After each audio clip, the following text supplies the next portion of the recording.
In Canadian federal politics, the Canucks are represented by two separate yet unequal groups.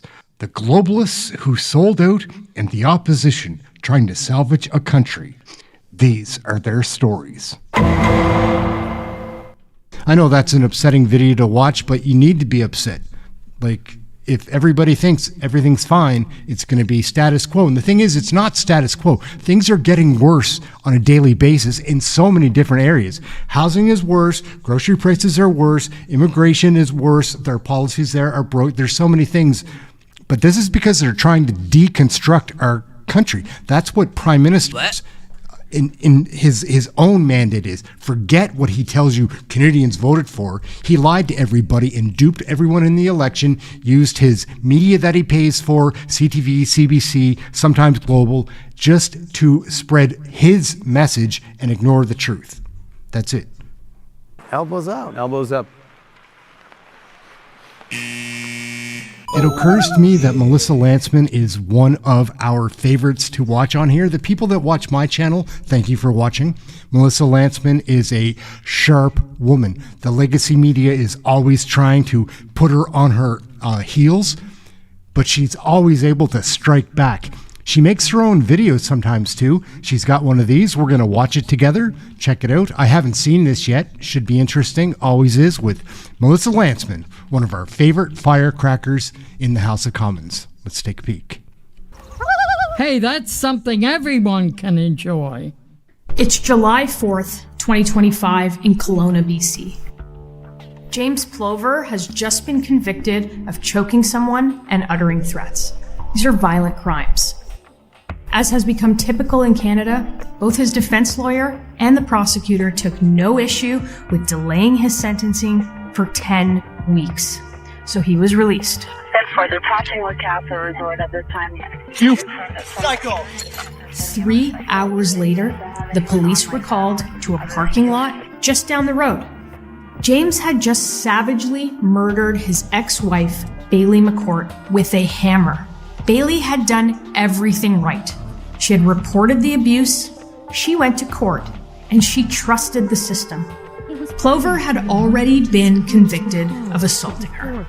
There was no discussion of the risk that he posed out of custody. He was released on bail anyway, and now Bailey is dead. It's April 26, 2024 in Surrey, BC. After 2 robbery charges and on probation from other convictions for possessing a weapon, Adam Mann is released on bail despite the prosecutor's objections. 2 months later, Tori Dunn was falling asleep on her couch when Adam Mann broke in and murdered her. They don't know each other. It was completely random. She had done nothing wrong. Adam Troy Mann is charged with second-degree murder in the June 16th slaying of 30-year-old Tori Dunn in her Surrey home. Adam Mann had a crazy long violent criminal history too, including a 2003 stabbing and a 2009 robbery with a weapon for which he was given a 12-year sentence. Either way, Tori Dunn is dead because this guy wasn't kept in jail. Randall McKenzie was out on bail when he killed OPP Constable Priscilla. Brianna Broadfoot, who was murdered after being stabbed multiple times by Jesse Bleck, who was out on bail for prior assault charges. This goes on and on and on.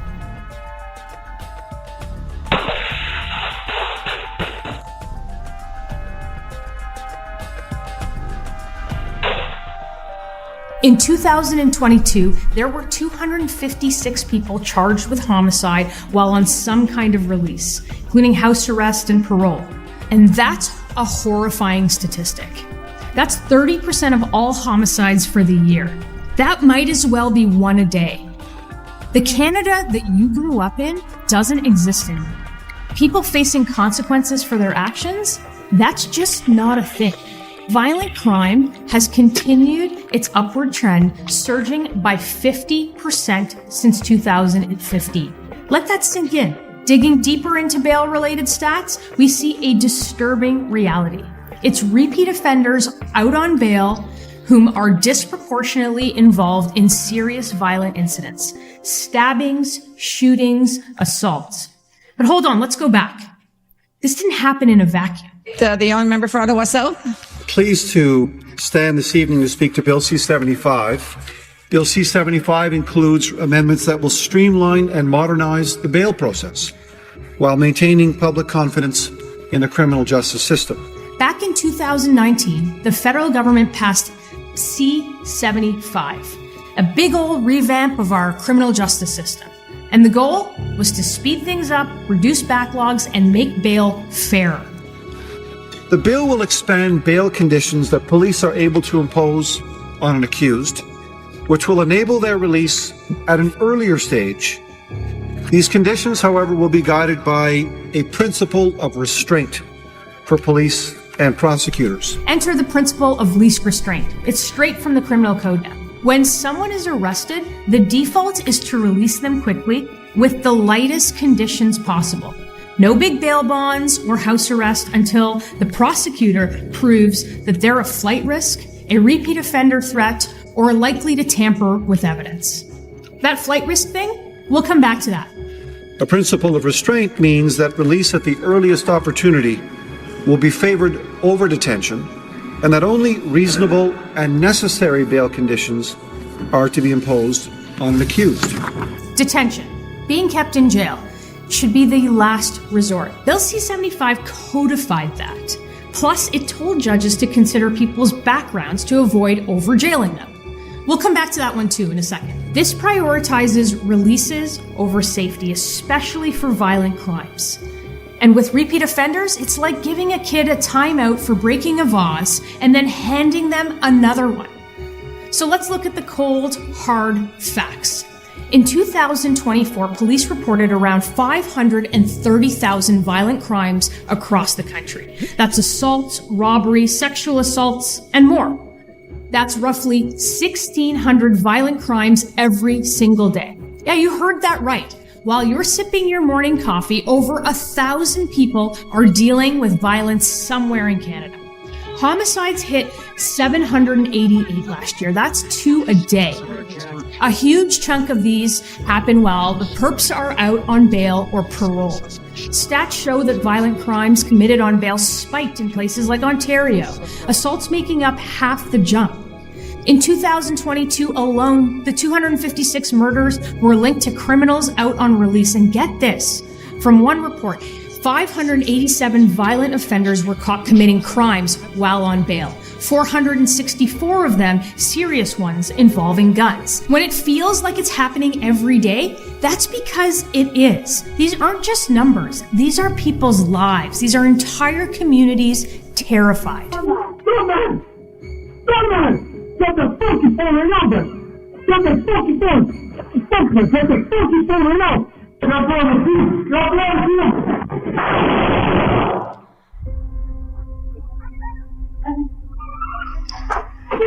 The problem, I think, is that so often we get lost in these stats. You see a pie chart or a graph going up dramatically, and we forget that those are personal stories, real people. Take Randall McKenzie in December of 2022. This was the guy that was out on bail despite a rap sheet including assault and having illegal guns.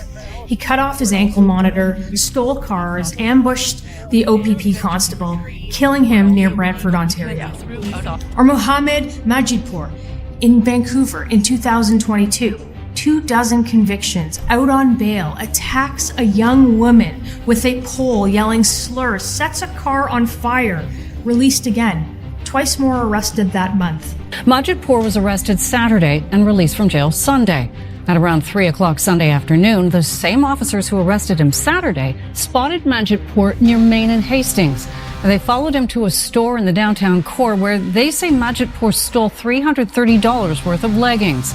He was rearrested just 2 hours, 18 minutes after his release. Then there's Miles Sanderson, 59 convictions, violated parole. In 2022, goes on a stabbing rampage in Saskatchewan, killing 11 at James Smith Cree Nation. And Sarah Bradshaw, 18, out on bail, steals a Porsche and runs over the owner. Bailed out the next day for another theft. So let's come back to C-75, the detention being the last option thing. If they had not passed C-75, these guys would have very likely been held in detention and refused release. It's actually pretty rare to have such a direct cause and effect for criminal justice reform. Like, it's usually a kind of gray area, but this is a direct consequence of that bill. The legislation is black and white. Release them. That's all it says. And I've spoken to Crown prosecutors and cops and JPs about this. They're frustrated too, because these cases scream system failure. You look at the court system that's responsible for dealing with it and ensuring there is a deterrent, it is not there. You cannot let these predators out there in society either institutionalize them or lock them up. You're going to have to incapacitate these people for a period of time. That's a sad state we're in right now, but it's a true state, and that's the only way we are going to be able to protect society at this point. Bail's meant to balance rights and safety, but when violent repeaters walk free, who's really being protected? I don't want to just talk about the criminals. They should rot under the jail for all I care. The victims are the main focus. I've looked at so many cases for this doc, and it's absolutely horrifying. Each one of them is an injustice.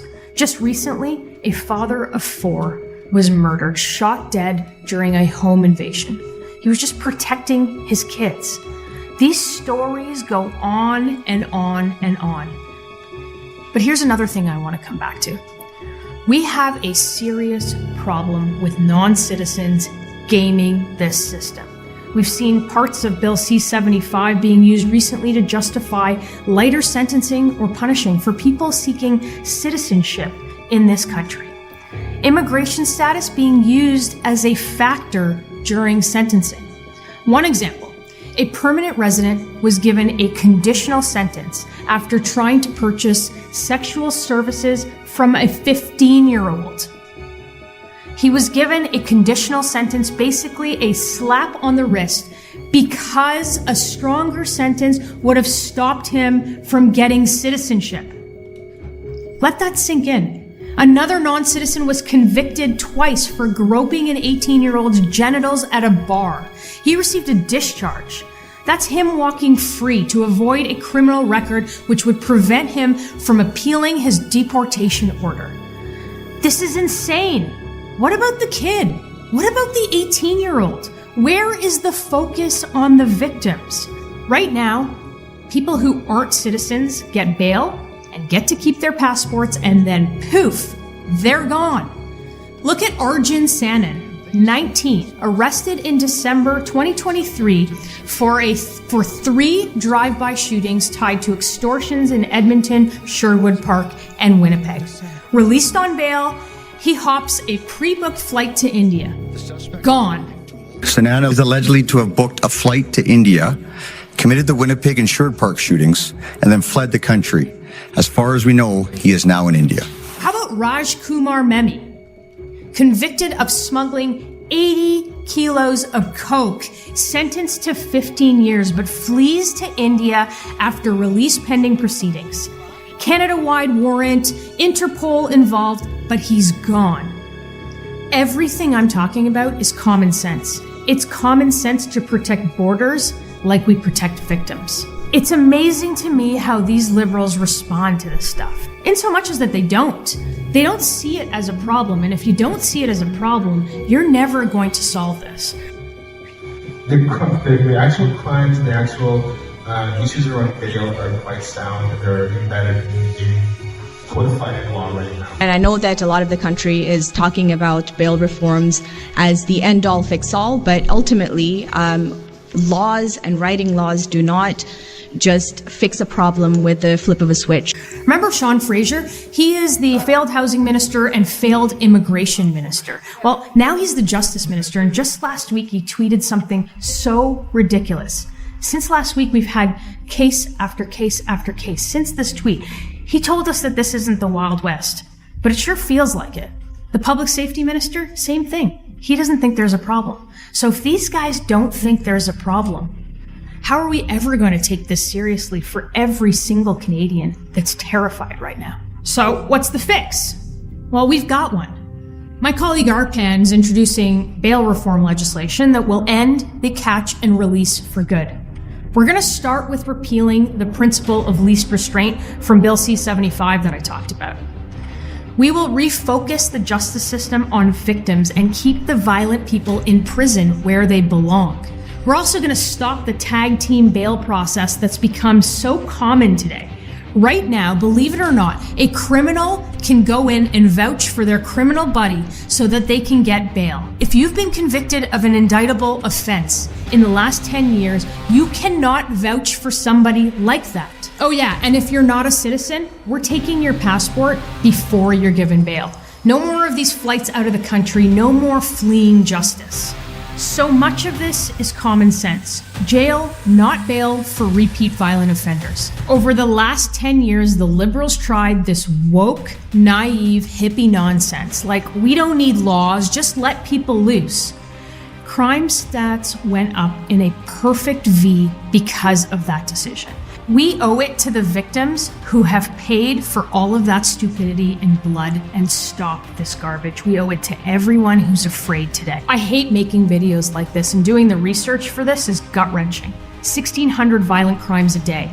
Somewhere in Canada, while you've been watching this, someone has been a victim of violent crime. And far too often, they're already out on bail when they committed that crime. This needs to stop.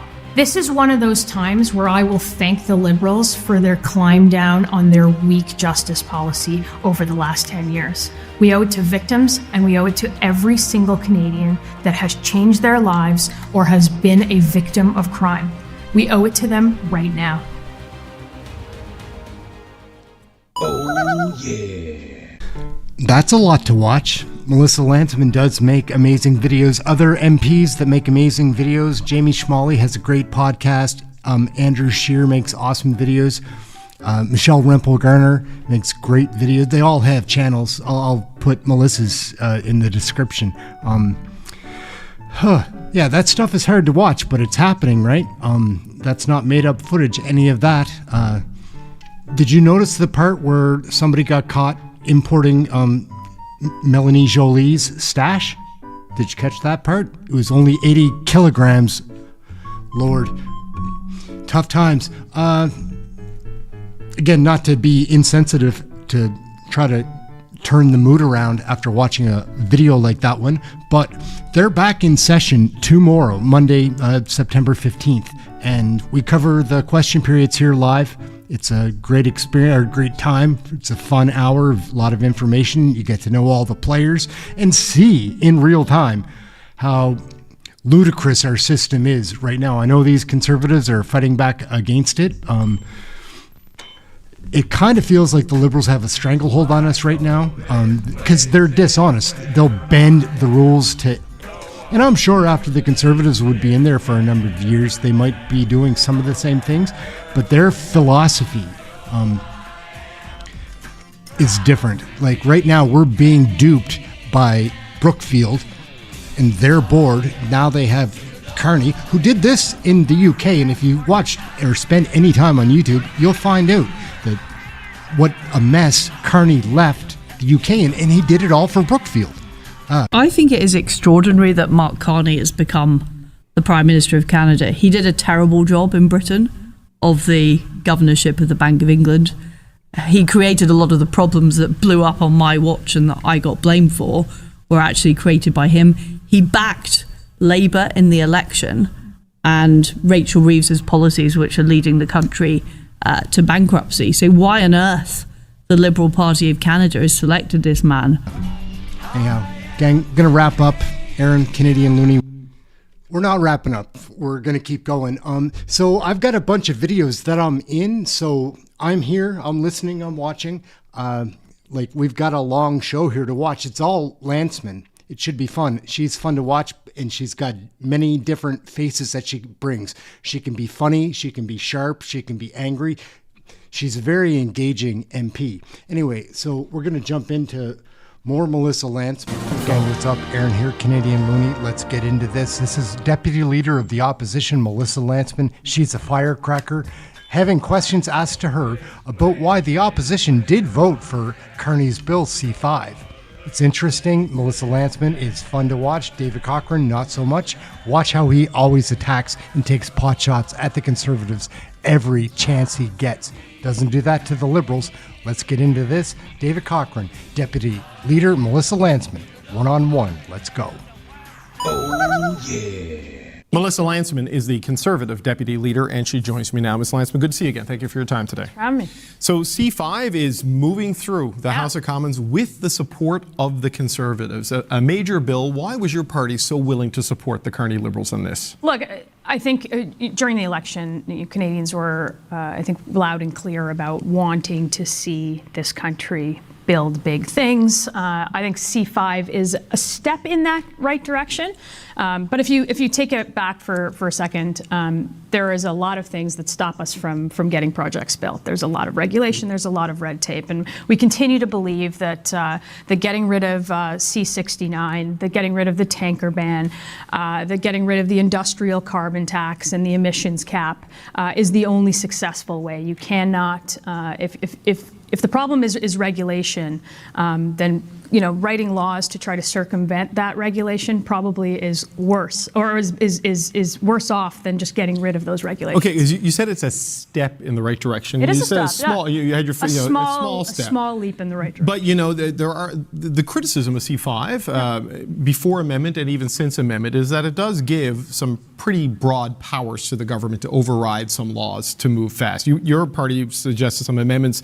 For example, you can't get around the Conflict of Interest Act. Yeah, there was actually a lot of there. There's a Conflict of Interest Act. There was the Lobbying Act. There's making sure that ministers couldn't get around these things, and it was Conservatives that were there to make sure that was in the legislation, those amendments. But there are still some broad powers there. So why wasn't that enough to stop your party from supporting it, given your concerns about the integrity of the government? Yeah, well, look, we want to make sure that that any step in the right direction, any step that the government is taking, certainly one that was sort of out of our platform, that we would support that. And in this case, we think that this will lead to potentially building projects, but we're going to look at the results of all of this, and we continue again to believe that there are pieces of legislation that the Liberals brought in that are going to stop projects from being built. So we'll wait and see and pass judgment, but this is going to be measured on the results, and I'm glad to see that Conservative committee members that we had were there to put forward those amendments in that late night study to make sure that it isn't carte blanche in terms of power. It is a remarkable shift, I think you would agree, to see after the way the last Parliament ended, to see the Conservatives and the Liberals working together to fast-track legislation. I sat with you here, telling you that when there are things that are moving in the right direction, that Conservatives would support them.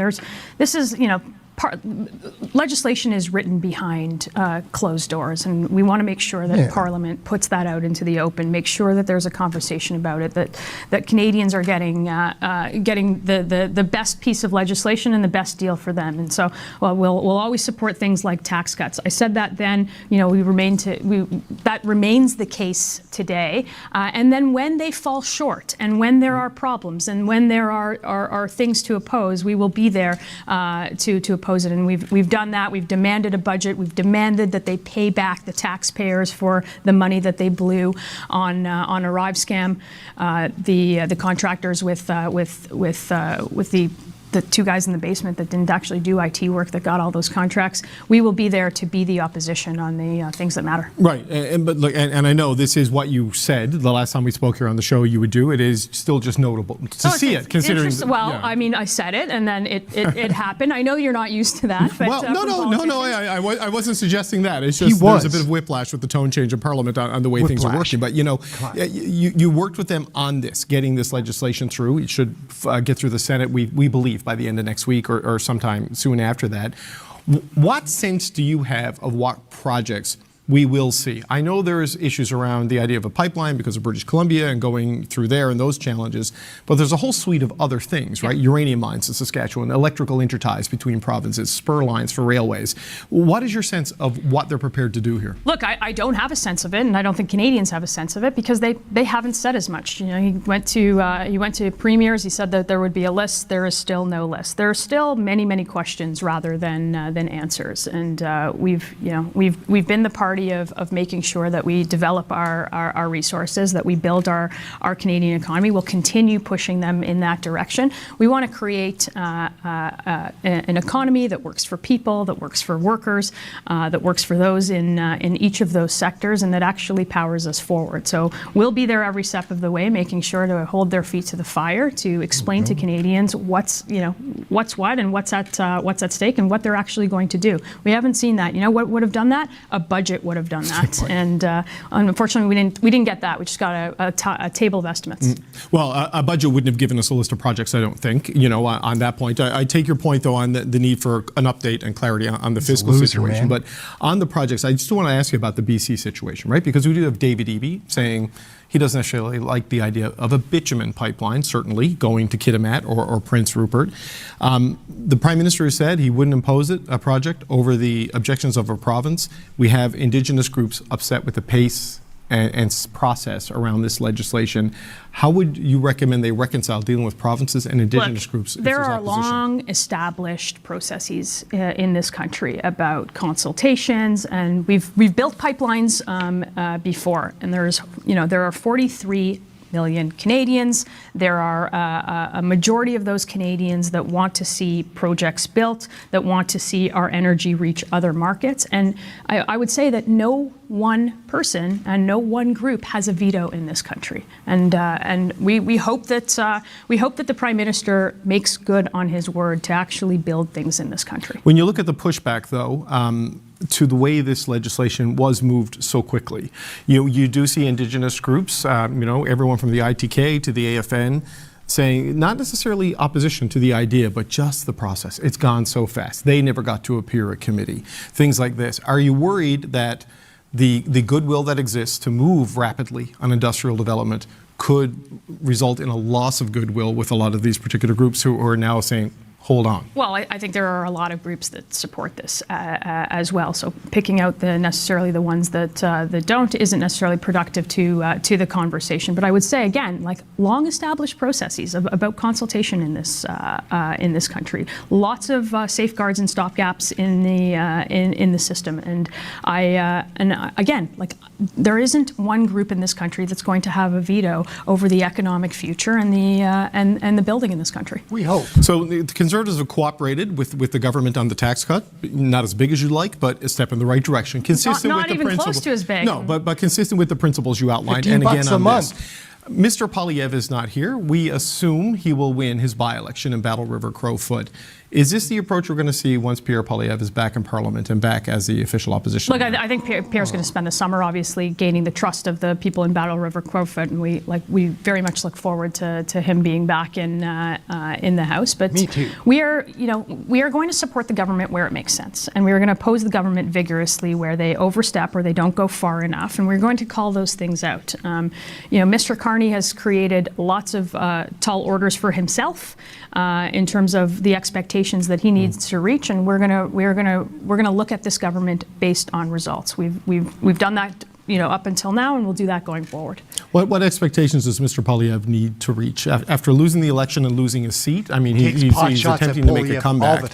He will face a leadership review in Calgary in January. I mean, what does he need to do? What expectations does he need to meet to tell Conservatives that despite those two failures, he's still the right person going forward? Well, look, I think in what you just outlined, you can't forget that we've rebuilt or we've reconfigured the Conservative coalition. We've had people who have never voted for us. We've got young people and workers and different parts of that coalition.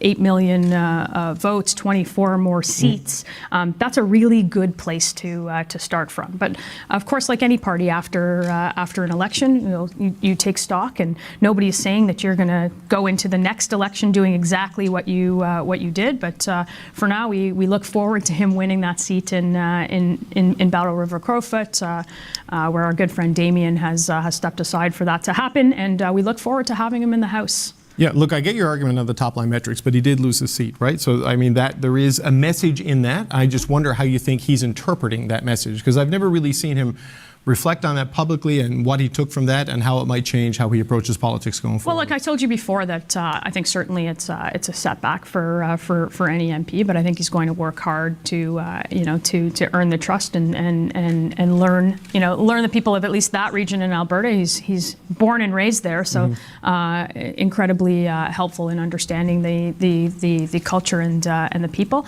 And I think as a reflection, I think he's got work to do to earn that trust. And I have no doubt, not only has that work started, that he's going to do it, and he's going to do it very successfully. And what about on the larger issue, just as a final point, of a formal post-mortem? Like, I know the top-line metrics you talk about more than 8 million people, but it was like 8.5 for the Liberals, right? So there was growth and coalescing between the two historically dominant parties. Sure.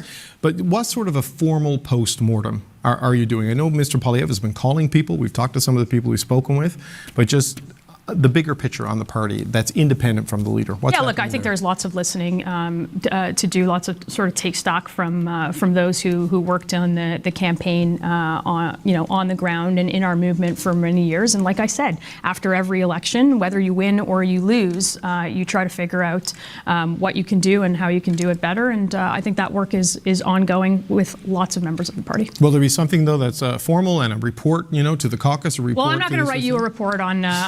I don't expect to see it. I'm just curious for your party membership. So we won't necessarily write the CPC a report, but certainly we'll take a look at what that means for us. Okay, Melissa Lantsman, Deputy Conservative Leader. We appreciate your time. Thank you. Oh yeah. So there we. What's up, folks? Aaron Canadian Looney. It's always exciting when Melissa Lantsman goes on Legacy Media. They try to give her a hard time, but Vasi Capellos, David Cochran, Katie Simpson, all those twits from the Legacy Media can't handle the likes of this little woman. Let's check her out, man. She's always sharp. I'm pretty sure she's going to destroy Carney in this one. What has he done all summer? A lot of talking, a lot of showboating. Nothing. Nothing's changed. Everything else has gotten worse because nothing has changed. These Liberals are useless. Melissa Lantsman's a stud. Let's take a look. Hey, that's Miss Lantsman, good to see you again. Thank you so much for making the time. Good to see you too. The leader of your party, Mr. Poilievre, today called the announcement from the Prime Minister, quote, pathetic. Alberta's Premier Danielle Smith said leaders in Ottawa, quote, finally get it. What do you know that she doesn't?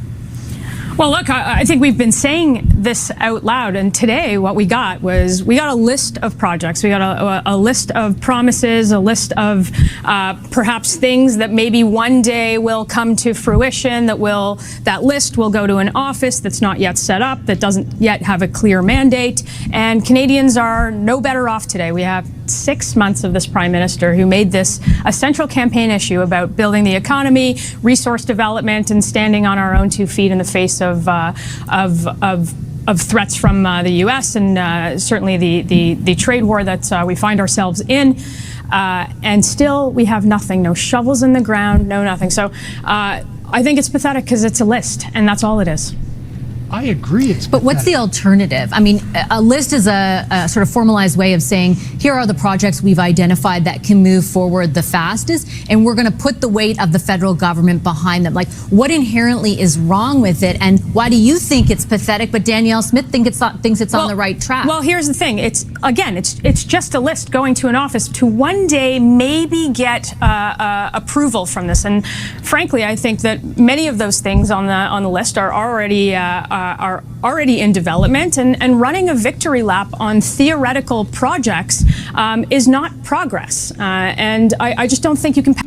She's right about that. He hasn't done anything. He's just talking, saying he's going to give out all this money to different nations, whatever programs here. He focuses on nothing that has to do with our real issues in Canada. It's very frustrating. Melissa Lantsman is a gem. Pat yourself on the back today for coming up with a list that goes to an office that's not yet set up yet for one day maybe getting approval. So we're going to stand up to the government as we have on the issues that we actually think are the problem here. And we've talked about this before. Vashi. It is things like the anti-energy law, Bill C-69. It is the shipping ban off of the West Coast. It is the industrial carbon tax. It is all the things that industry say are in the way that is driving investment out of this country, or at least not attracting it, and driving those dollars to the U.S. As we continue to sell them resources at a discount because we can't even get that part on the list. And I have a number of questions for you, as I did for Mr. Hogan on those policies. I just want to follow up on the sort of the way in which you're presenting the existence of the list, and make sure that the context that I'm conveying to Canadians and respectfully challenging you with is. Why would Vassy Kapelos be compelling Canadians to think anything? Report the facts. We don't want your editorials. The legacy media is a real issue. Accurate. It's not that these 5 things need to be approved. Many of them in these instances have been from a regulatory perspective. The issue has been the proponents actually making a decision. And let's take LNG Phase 2, LNG Canada Phase 2, the proponents making a decision to go forward. The signal today that is sent to that proponent is the government will do what it has to do to get that done. Why is that so inherently wrong? If you were in government, you would have to send the same signal too. Well, the government hasn't said what it's going to do to make these things. They've made grandiose statements on, we are going to do this at a breakneck speed, or I'm paraphrasing, I can't remember, but at a speed at which nobody has seen before. And yet we're 6 months in after an election that was presented to Canadians as a crisis for our economy, a crisis for our resource development. And this is where we're at. So we've got no shovels in the ground. We've got no investment attracted. And that's exactly what our job is. Our job is to point that out and actually present Canadians with something that is going to remove the barrier that industry has said is a barrier to getting these things done. And that's exactly what we're going to do. We're certainly going to oppose what needs to be opposed, and then we're going to present solutions. And that's by way of the Sovereignty Act, which you heard from us quite a bit this summer, which includes getting rid of the red tape and the regulations in the way, which, again, we have talked about many times on this show. Again, though, even if you were in government, you would have to, those companies still have to make the decision to proceed with that investment. I understand your point that those policies, and as I put to Mr. Hogan, the energy industry itself has identified them as standing in the way. But that is what Bill C-5 is supposed to address. A bill, I should mention, that your party supported in the last parliamentary sitting. The idea is that if, let's say... Vassy's trying to catch her in a gotcha moment. Bet you Melissa doesn't get caught. LNG Canada Phase 2 needs it to be that the emissions cap is broken. C-5 allows the government to override that and do exactly that, what will facilitate the company's investment. You keep citing, I remember in previous interviews, Germany, for example, how fast, just one second, let me finish. Germany building the LNG terminal as fast as it did. That is the exact law they used, the exact law that they used to be able to build that terminal. So why is it okay for them, an example you cite as a positive thing, and not for Canada? So first of all, these things were profitable before these laws came. So the notion that the notion that there is no proponents or anything like that is can be put to bed.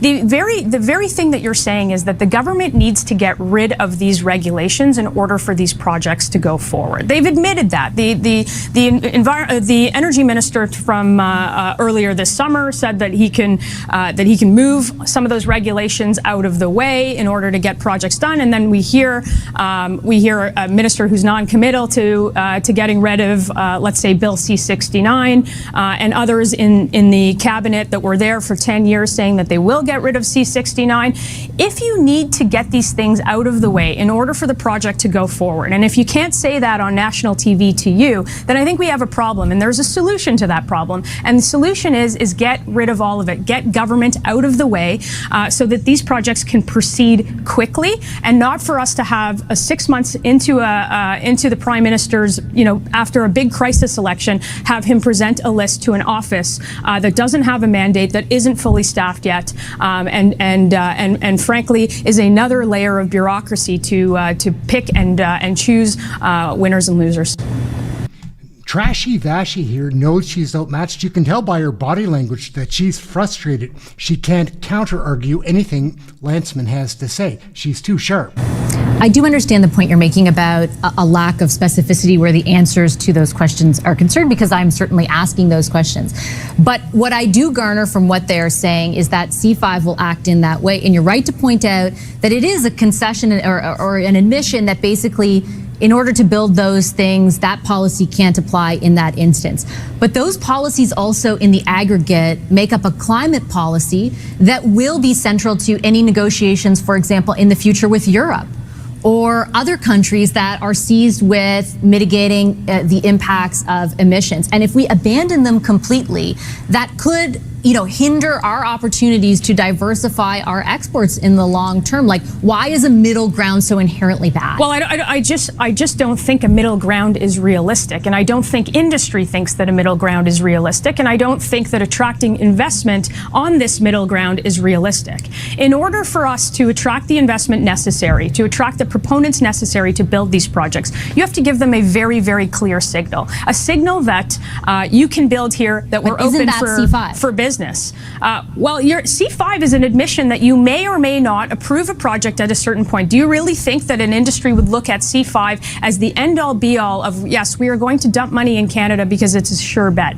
I'm not sure about that. And I don't think many others are sure about that. And that is exactly what we're talking about. If the thing that is in the way is actually in the way, you've admitted it in the way, you've presented new legislation in the House saying that it's in the way, then get out of the way and drop those things in order for us to actually have the development, for us to stand on our own 2 feet, for us to be resilient, and for us to be less dependent on a single customer in the U.S. Are you willing to alter your position if, for example, LNG Canada does decide to go forward with phase 2, if there does appear to be a pipeline proponent that comes forward with this regulatory structure that is in place, not with the rescinding of all of those climate policies? Like, are you willing to admit, if that is the case, that what you're... No, you're speaking in hypotheticals. Like, the pipeline didn't even make, like, the pipeline didn't even make a list. There isn't even a thought of a list. There is no pipeline. Correct. There is no proponent for a pipeline. Yeah. Well, there is no proponent for a pipeline because, well, frankly, because there are things in the way for that pipeline. But there is not even a thought of putting a pipeline on a list, and that's precisely because he has the exact same people around him who are anti-pipeline. It is akin to being a vegetarian in a steakhouse. You know that he's there, but he's never going to order anything, and everybody knows that. Respectfully, one person who said something completely different today is probably the biggest proponent in the country of building pipelines, Alberta Premier Danielle Smith. She asked Albertans for patience. She feels that there will be a pipeline on the second or third tranche of these ideas. Again, like, why is that okay, good enough for her? You can't criticize her level of defense of the energy industry. There is probably no more ardent defender of it. Why is it okay for her and not for you? Well, look, we have a job to do, and we've presented the solution to what I think is the course forward. Danielle Smith has agreed with that on many fronts, on the emissions cap, on C-69, on the tanker ban, on the industrial carbon tax. She's been a steadfast that, and we believe that that's the way forward. That's our job in Parliament as the session comes back on Monday, and she has her own job to do. Okay, I'll leave it on that note. Look forward to seeing you back in Parliament, Ms. Lantsman. Appreciate you making the time as always. Take care. Resuming debate, reprise de débat. The member for Thornhill. I'm going to split my time. Speaker, it might be a new Parliament and a new Prime Minister, but we're tackling the same old problems with the exact same fraught solutions. And we've heard a lot about that today. And what's worse is that the Liberal government can't even admit the failures that every single Canadian now, whether you voted for them or not, can see exist. So I'm going to cut right to it. This is a government that broke the Canadian immigration system. They broke the 100-year consensus of our system. And they have taken a system that was once the envy of the world, of so many people who have come here to call Canada home. It is a system now that is rife with abuse, with incompetence, and frankly, it's not a system that was that way 10 years ago. And any rational person would look at the vast majority, and the vast majority, frankly, of Canadians would say the exact same thing. The immigration system needs fixing. And you need something to restore the trust and integrity that it once had. But now we have an immigration minister who can't answer the most basic questions. In fact, there are members of the on the other side of the House who spoke today, who probably read the legislation, who were in committee, that answered every single question better than she could. And I learned that firsthand last week. The Welcome to Canada, she couldn't tell you how many people we welcomed. She couldn't tell us whether they would ever complete proper security checks. She couldn't tell us who was going to leave, when they were going to leave, how they were going to do that. The Liberal government at this point is just, it seems like they're crossing their fingers. They're throwing anybody who hasn't been immigration minister yet into the fight and hope that the problems just go away. That doesn't make our country safe. It doesn't ensure that people can access health care. It doesn't give people the opportunity to find jobs. It doesn't help them find homes, and it doesn't keep the offenders or frankly terrorists from entering our country. And you might have noticed that the most reasonable people in this country on immigration are no longer walking on eggshells about this issue. They've called it out for what it is. It is a deeply broken system that the government over the last 10 years broke. So here is what I've got to say to the 7 ministers in 10 years that added to the breaking of the system in Canada, the consensus that we once had in the system. This bill does not solve the problem that it was intended to solve. It actually creates more of them. And that's what we need to ensure that this House understands. Immigration levels have been far too high for the last number of years. I certainly think so. Municipal leaders think so. Provincial premiers think so. Even nonpartisan civil servants think so. They've said as much. So the proposed fix cannot be that 100,000 new citizens, or, well, maybe it's 100,000. The government doesn't even know the number. We've heard multiple estimates from multiple members on that side to become citizens with a stroke of a pen or a vote of this House. That is irresponsible. That is C3 for you. Citizenship, even if you've hardly spent any time in this country, 36 months, and it doesn't have to be consecutive. That's the number one problem with it. And what about the security screenings? We haven't talked a lot about that in this House, the ones that the minister couldn't describe last week. She didn't even know what they entailed. So citizenship, like C3 extends citizenship without the basic security checks, without a single background check, without a single interview. And what about the backlog in our system that we haven't talked much about? The one that has kept literally millions of people in line for years. The backlog of asylum claimants alone is nearly 300,000, a million for citizenship. C3 would obviously add to that backlog, and there needs to be a concern with a system that has lost all its integrity and lost the confidence of Canadians. We would want to ensure that the backlog isn't further it doesn't get worse. Our own budget watchdog tells us that it'll take $21 million, but he himself is handicapped on understanding this bill because they don't know the numbers of how many this would affect or how that would happen. Those are all secondary issue.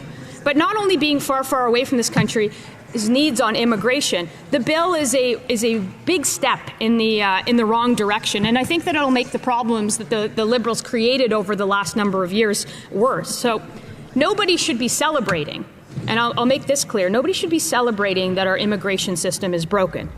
It has built this country. It has ensured that people like my parents can come here and flee the place that they don't even want to talk about anymore for a new life in Canada, where that first-generation child can become a member of Parliament, something that they would have never dreamed of. It is resilient, and it makes our country unique, and it is part of our cultural and economic strength. The country needs immigration, but it needs to work for Canadians and it needs to work for Canada. And right now it does neither of those things. It works for nobody. It doesn't work for the young people or the old, the first generation or the sixth generation, people who can't afford a home, people who can't get in to see a doctor when they need one, people who can't get a job when they have to. nor the people who have spent years languishing in lines waiting their turn without any idea of when any of this will actually happen. It doesn't help the people that were scammed by the fake colleges or the foreign cash-addicted universities that, under the watch and the encouragement of this government, have gotten out of control. And it doesn't serve the people who came here for the promise of this country. 40% of our newcomers already say that they want to leave. And so we can't pretend that using a hammer in this case is going to fix something that could be fixed with a scalpel. And based on this, it should come no surprise that despite promising a lower amount of newcomers, that the government is still issuing record numbers of permits. This year it's nearly 100,000 study permits and 50,000 temporary work permits. But this should be expected from an immigration minister who told this country before she was in this job, in her last job as the immigration minister for Nova Scotia, that she wanted absolutely no caps on immigration. And she denied that, but it's not a great track record to engender confidence in this new 7th minister in 10 years. But if the members opposite actually want to take an interest in making this better, I've got some advice to make it better. While we do need to fix the wrongs of the past, the former bill did that. And if there are elements and specific cases that it didn't, we could find ways to do it with a very targeted approach. We supported fixing the lost Canadians via the targeted bill that we saw from the Senate, from the other place, 245. But C3 goes too far. The bill actually weakens Canadian citizenship. It devalues Canadian citizenship for everyone else. It opens the door by eliminating the ties to Canada as a requirement, or at least the strength of the ties to Canada as a requirement. It eliminates the first-generation limit. It grants citizenship to those born abroad with one parent who's just spent 1,095 consecutive days. We've heard a lot of conversation about this, and I'm glad to hear that now the members opposite, or the Liberals, are open to amendments to changing that to actually substantiate it into a test that makes sense. They're not required to have substantial ties. And again, the vague substantial connection test allows, again, multi-generational foreign residents to claim citizenship with minimal presence in Canada. That devalues the citizenship. It devalues not only the rights that are afforded to every other citizen, but the responsibility that citizens have and become in making sure that they are citizens. I want to make the immigration system the envy of the world, and we can't do that if Canadians don't believe in the integrity of their system. They can't do that if you when you look out into the street today and you see what's happening in our streets and you say no to security vetting, to any kind of interview, to making sure that criminal record checks are conducted.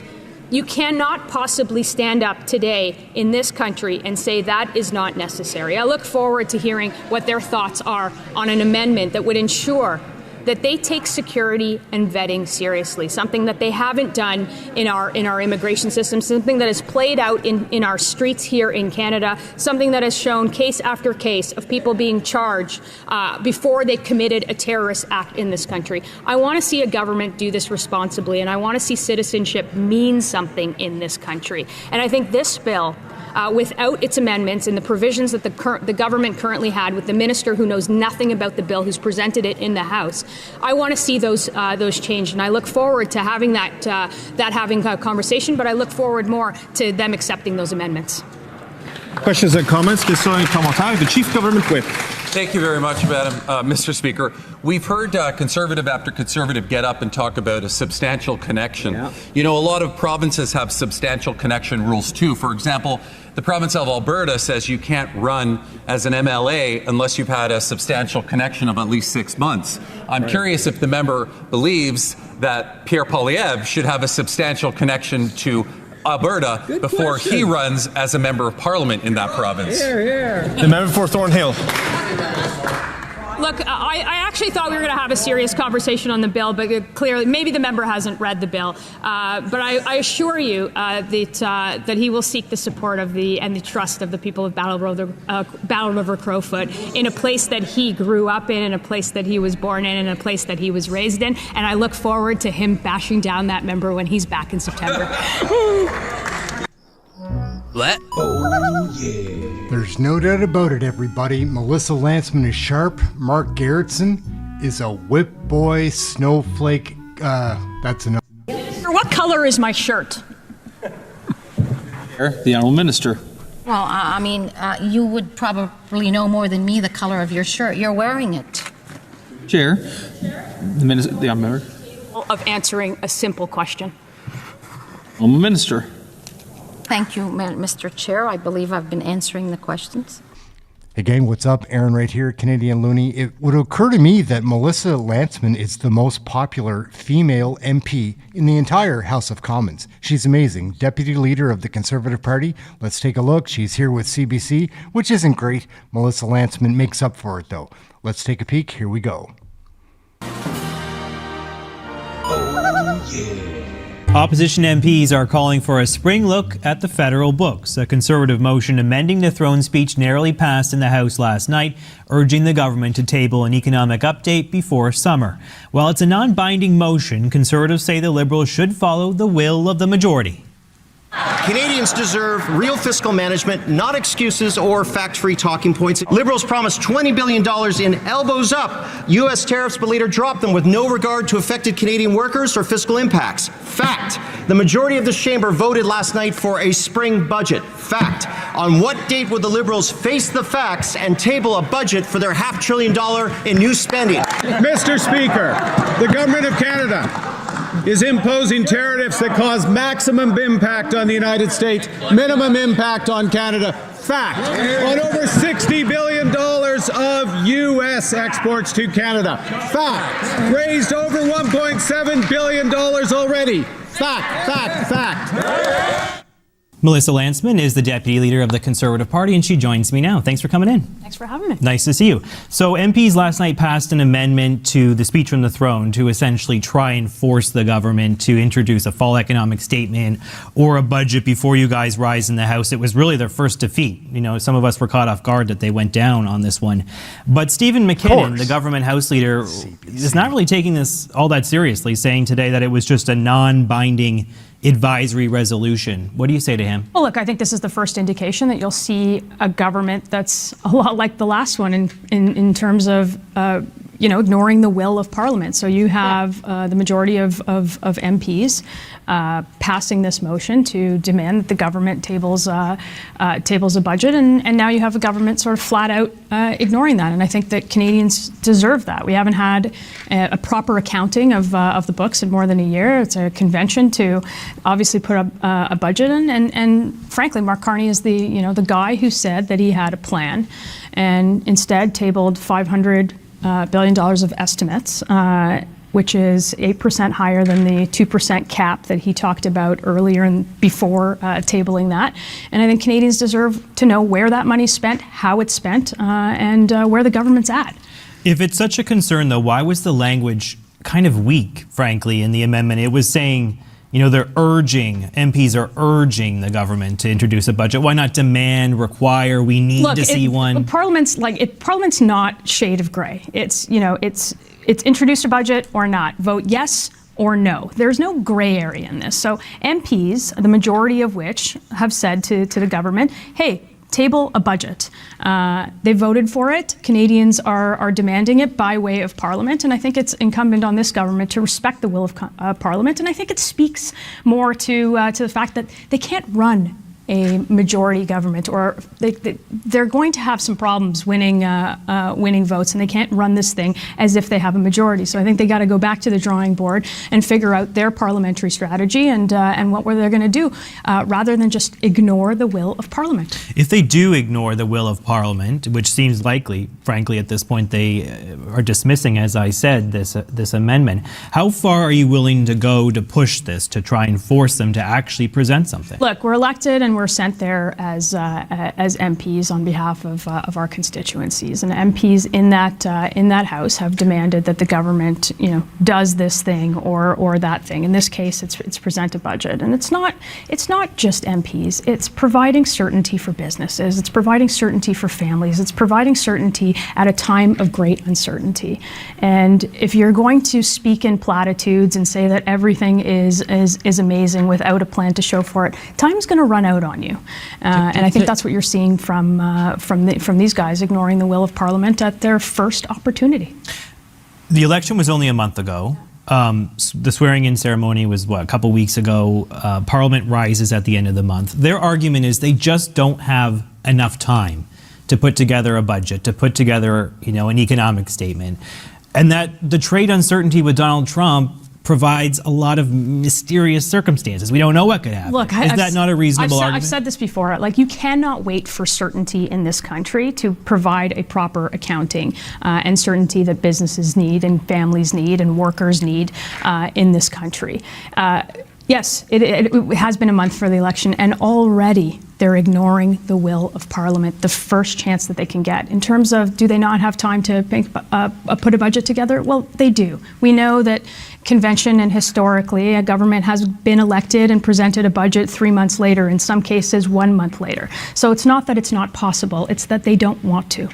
I want to ask you about the First Minister's meeting yesterday. It was a bit of a love-in. I'm not sure how much you saw of it, but premiers left there saying it was one of the best meetings they've ever had with the Prime Minister, that things are quite different than they were under Justin Trudeau. Even Alberta's Danielle Smith seemed to have been pleased with what was discussed with Mark Carney yesterday in Saskatoon.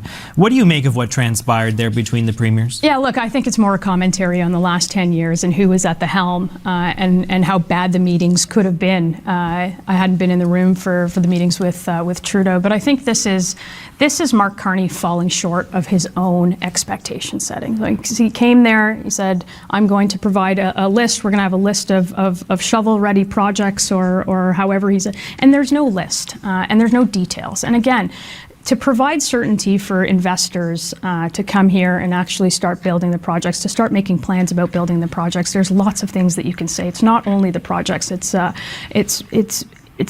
pronouncements on whether you're going to kill Bill C-69 or the tanker ban, the industrial carbon tax.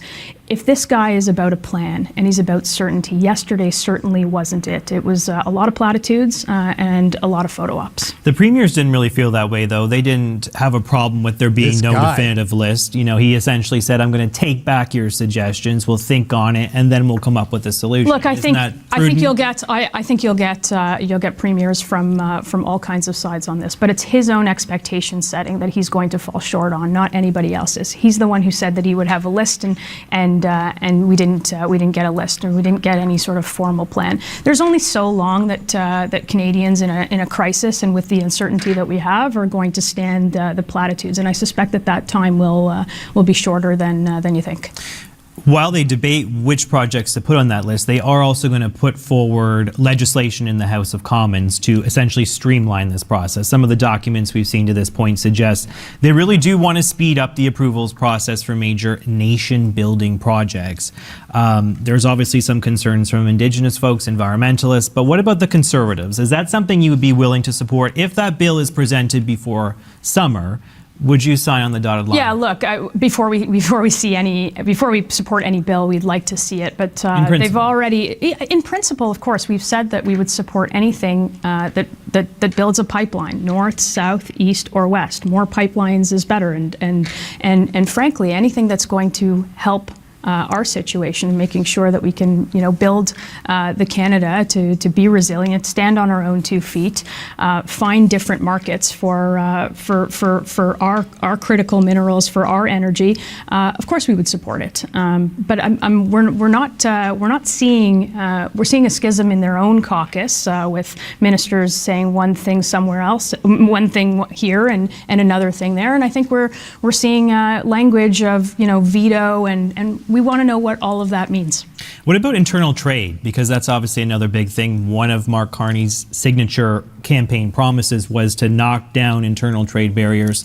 That legislation could come over the next couple of weeks as well. Chrystia Freeland was musing about having unanimous consent to pass that bill through Parliament? Again, we haven't seen anything, and this is their expectation setting. The Prime Minister said that we would have, some version of no internal trade barriers by Canada Day, and we haven't seen any legislation. We haven't seen anything more than just talk. We haven't seen a budget. We haven't seen any plans. We haven't seen a list of projects. We haven't seen any meat on the bones of anything. And I think that conversation is going to get pretty tired pretty quickly. Before I let you go, I want to ask you too about this fundraising call we've been reporting on today. And essentially it's a Conservative campaigner speaking to supporters, kind of raising doubts about the judicial recounts that happened in some ridings in the last election. Do you have any concerns about how that call was handled and Look, what those I have people full are raising? confidence in Elections Canada to make sure that we have the right people who are working that election or all elections right across the country, and the right people that are elected. We'll continue to have full confidence in Elections Canada, and when it's time, we'll go back to the people to seek a mandate in another election. All right, let's leave it there. Thank you so much, Melissa Lantsman, Deputy Leader of the Conservative Party. Thanks for coming in. Thanks. Canada's broken, and Canada's broken because we're stupid. What? Look inside yourself, Rosemary. How many kids did you molest Jeffrey Epstein? More than just elbows. I wanted to start off just on sort of what I've heard over the past few weeks, in particular from you and your party, criticizing the government's record on basically getting stuff done, right? How much they have or they haven't done in your view. You're critical of them for using bureaucracy in the case of this major projects office to do what, in your view, the market should do. But you also criticize them for getting nothing done. Don't you need government to expedite stuff, particularly when you're building big projects of national interest, whether through this vehicle of a major projects office or something else? Don't you need that to get something done fast? Well, that was the expectation, that it was going to be done fast. Instead, it took 5 months to set up an office that will one day consider approving a project. And right now, we've got no projects permitted. We've got no shovels in the ground. We just have an office as our economy is in free fall, given the numbers, even just last week. Look, more bureaucracy and red tape isn't a step in the right direction, and we'll never say that it is. It's just another mechanism for the Liberals to pick winners and losers rather than letting the market decide, like you said, that projects need to go ahead. And there are a lot of things that you can do in order to have proponents ready to invest in Canada and build these projects. And that's the exact bureaucracy that's in the way that they have set up an office, a bureaucratic office, to solve. That's things like the C-69, the legislation that makes pipelines illegal, the tanker ban off the West Coast, the emissions cap, the industrial carbon tax. There is a number of things that you need to do to spur innovation and create these conditions that you talk about, so resource projects can actually be built in Canada. The one thing I would quickly point out, just one caveat to what you point out, like the C-69, for example, the impact assessment, it doesn't make pipelines illegal. In your party's view and in the industry's view, it sets an environment that makes it harder for a private proponent to come forward. I interviewed the Minister of Energy a few weeks ago. I put those concerns to him. I asked him whether or not they were fully going to rescind many of the things that you just listed off. And what he communicated was basically that that C5, that the new powers that affords the federal government would allow them on a case-by-case basis to override things like Bill C-69 or the emissions cap if it is in the name of a project getting built. Isn't that exactly what you're looking for? Well, then repeal the anti-growth laws. Reward those who actually build. Protect Canadian innovation. Again, there are lots of things that you can do in order to make these conditions possible. You know, Mark Carney said the first time, the Prime Minister said that he would have a list at the First Minister's meeting, almost 5 months ago, and still there is no list. There is just an office. So we're saying there's lots of things that you can do, and that's exactly what we'll propose when we come back to Parliament in a couple of weeks, a Canadian sovereignty law that will put all of these things right on the front burner. So it signals to proponents, to industry who have also been asking for these things, to get them off the table and out of the way, and stop any of the trepidation that people have about the Canadian economy and the way that we don't build here.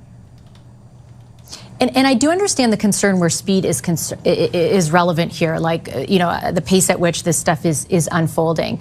But if you were to do everything that you said and that the Sovereignty Act, for example, lays out, get rid of the emissions cap, get rid of the industrial carbon tax, get rid of C-69, get rid of the tanker ban, well, what is left of our actions to address climate change? Like, essentially what you're advocating for is taking away everything that our country was going to do to achieve targets that we had set out to help mitigate the impacts of climate change in favor of something the government already said they'd do on a case-by-case basis rather than throw the whole baby out with the bathwater. Look, I've said this, and everybody else has said this during the election, after the election, and Canadians know that we're in a generational crisis, and it is absolutely the time to build. These are the things that are going to allow us to get these national projects off the ground. These are the things that industry has called for. These are the things that have stopped investment in our country. And these are not the only things that they've moved slowly on. We still have a housing crisis. We have an immigration crisis. We have a cost of living, a youth unemployment rate that is at levels, according to CBC, that hasn't been seen or that has only been seen during recessions. All of these things are still very much on the front burner. So when we criticize the government about speed, it was them that put all of these things on the table, saying that we were going to move at a fast pace. We're 5 months in. Parliament hasn't sat. We still haven't seen a budget, although posted the largest deficit, larger than the last Prime Minister even. All of these things are going to be discussed in Parliament, but we're not going to stop pushing the government on accelerating the pace of all of their promises and all of the conditions that they set. No, I understand that. And like I said, I get the criticism where speed is concerned. And certainly we have questions for the government in that vein as well, from the media's perspective on behalf of Canadians. But my question to you was more around, like, getting rid of your entire climate plan is a very drastic move, but you can augment the impacts, the negative economic impacts of some of the policies you mentioned on a case-by-case basis, which is what they're promising to do. The economy and the environment aren't mutually exclusive. They never have been. We can do things in Canada by displacing the dirty dictator oil that is being bought from countries that are way worse than us. These are ways to mitigate the environment in a real way by putting Canadian workers at the forefront, by putting Canadians at the forefront, by putting our economy at the forefront, and by putting construction and manufacturing and the industries that we thrive in at the forefront, so the Canadians can take home more of what they earn and live the life that they were promised. Hey, that's something everyone in essence, can if we enjoy. are doing that, let's say, for example, we take your party's proposition that we export a ton of oil and LNG to China, and we supplant, in particular with the case of LNG, their use of coal. We are therefore depending on China as an export destination to displace the United States, a country your party is very critical of any economic ties to, including, for example, loans the government has made through the whole ferry project. Like, is there not some hypocrisy inherent to that? It is this government, particularly on LNG, this government that turned away the Chancellor of Germany, the leadership of Japan, saying there was no business case to do any more on LNG. And that could have displaced tons, again, of that dirty dictator oil that countries who are killing our own people are dependent on. It is this government over the last decade that has shut down resource development and has made it more difficult for Canadian oil and gas and LNG and all the rest to make it to markets, cleaner LNG, cleaner oil, cleaner gas, to make it to markets that would depend on it and that want it, who we have heard in the last number of weeks want it.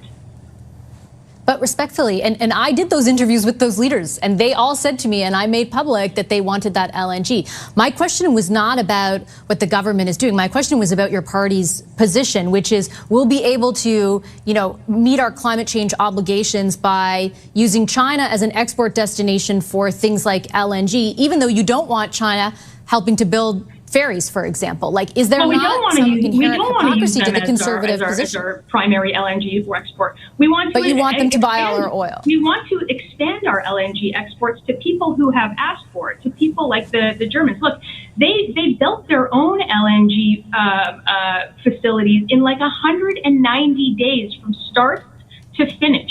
Other countries in Europe have approved theirs and will have theirs done in 6 months. We're not even on the field when it comes to a place to buy cleaner LNG from. And we can displace lots of that with other countries who want it and expand our trade relationships. Okay, I'm going to leave it on that note. I'm out of time. I appreciate your time as always, Ms. Lantsman. Thank you so much. Thanks so much. Canada's broken, and Canada's broken because we're stupid. Mark Carney is the complete opposite. He's very duplicitous.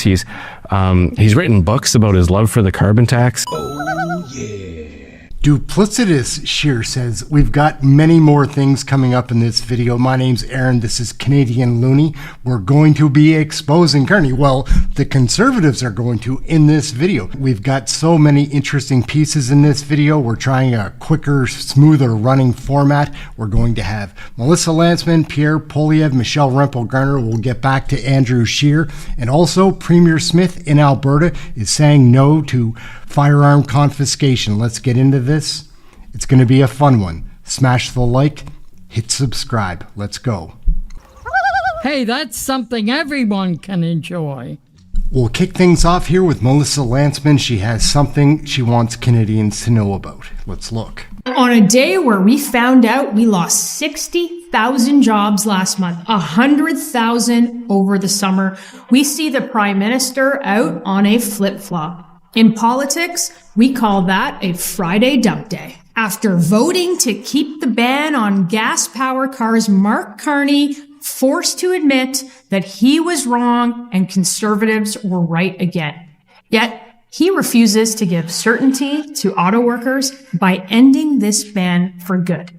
Everyone knows that an electric vehicle mandate is terrible for Canadian workers. It's terrible for Canadian consumers, and it's terrible for choice. Well, everyone knows that, except for Mark Carney and his Liberal government.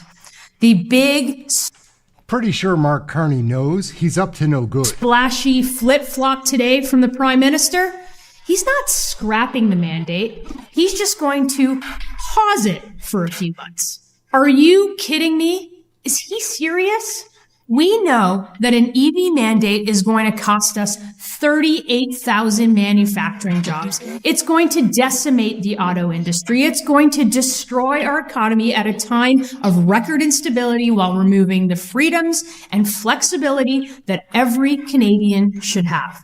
The main point of this whole thing ended up taking billions of dollars from Canadians and giving it to Tesla. That was the credit system in a nutshell.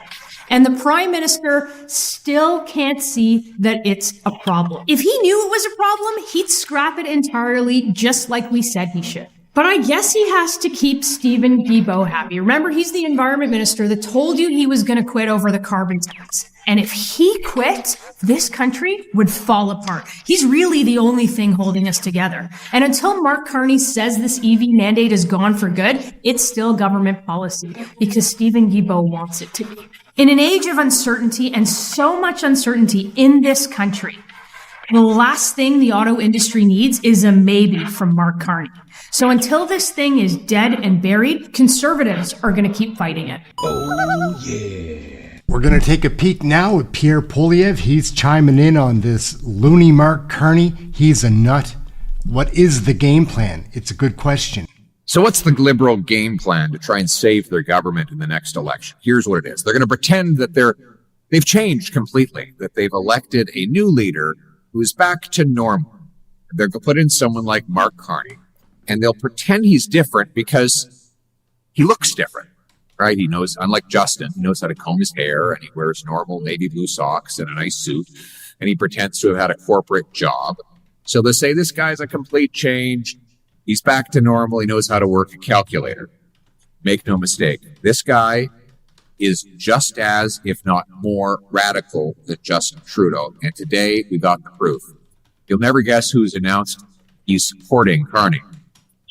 the most crazy, self-described socialist in the government, Stephen Guilbeault, the crazy carbon tax minister. This is a guy who has been arrested twice, once for climbing on the roof of the Premier of Alberta to protest against the energy sector, the second time for climbing the CN Tower. He wants to ban road building, nuclear power, wants to shut down the forestry sector because he says that's the only way to save the caribou. He's against hydroelectric dams. And most important of all, he said he would resign from the Trudeau cabinet if there was even one more exemption from the carbon tax. He wants the carbon tax to apply on...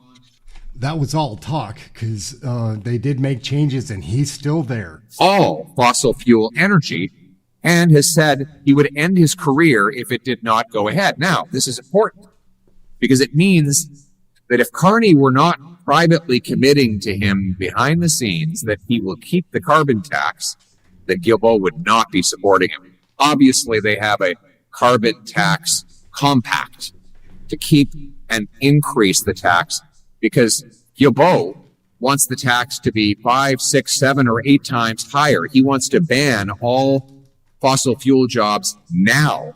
He is the most radical and fanatical of the Trudeau ministers, a guy who calls himself a socialist, and he's with Mark Carney.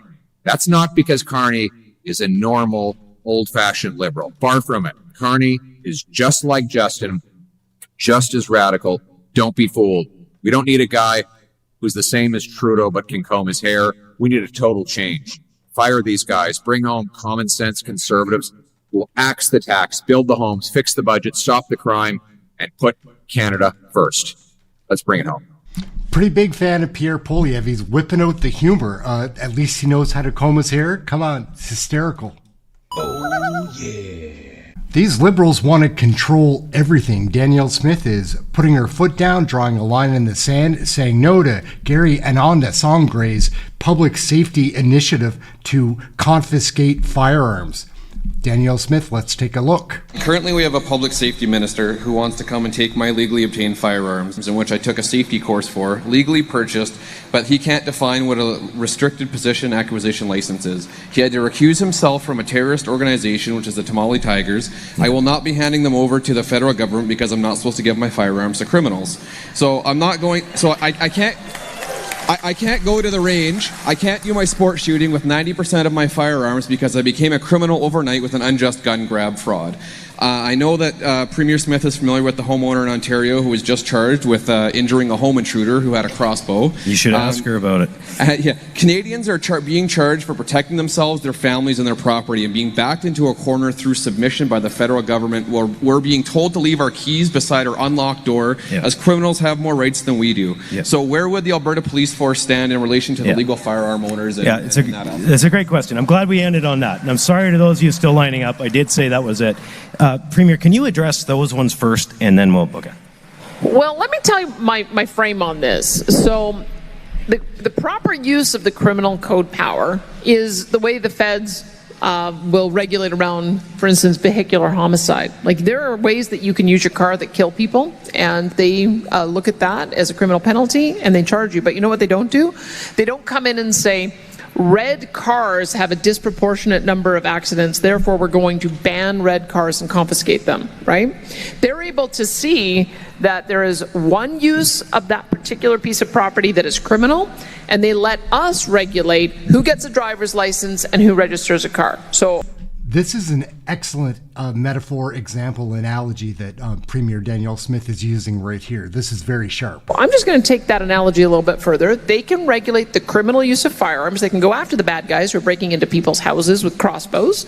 And we will then regulate the legal use of firearms so you can continue to own them, collect them, use them for sport shooting, use them for hunting, and use them for other purposes. So we're working right now on what a legislative framework for an Alberta firearms license would look like, and we're going to fight it out because property and civil rights are our jurisdiction under Section 91 of the Constitution.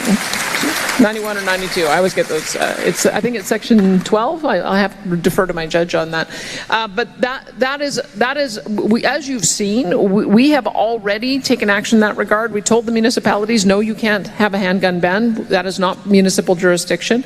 We told the RCMP, no, you cannot participate in the confiscation scheme. We've told our sheriffs that. We have told municipal forces, if you want to participate in the confiscation scheme, you have to come and get a permit from the Justice Minister, and I have it on good authority. He will not say yes.